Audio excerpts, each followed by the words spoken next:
বেকারত্ব দূর করতে দেশের পাবলিক বিশ্ববিদ্যালয়গুলো পিছিয়ে আছে বলে জানিয়েছেন শিক্ষামন্ত্রী আ.ন.ম এহসানুল হক মিলন।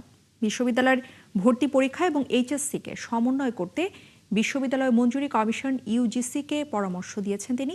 সকালে ইউজিসিতে আয়োজিত কর্মশালায় মন্ত্রী আরও জানিয়েছেন, বর্তমান পদ্ধতির কারণে শিক্ষার্থীদের জীবন থেকে অনেক সময় চলে যাচ্ছে। জুনের শেষের দিকে বা জুলাইতে 2025-এ এইচএসসি ইন্টারমিডিয়েট, সেই রেজাল্ট হলো অক্টোবরের মাঝামাঝি। আর জানুয়ারিতে এসে বিশ্ববিদ্যালয়গুলো তাদেরকে ভর্তি হওয়ার জন্য ডাকলেন।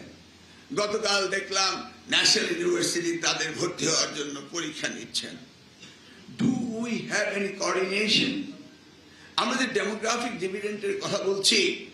এই যে নিয়ারলি 20 লাখ এসএসসি সমমানের পরীক্ষার্থী, 20 লাখ এইচএসসি সমমানের পরীক্ষার্থী, প্রত্যেকের জীবন থেকে শুধু অ্যাডমিশন টেস্ট।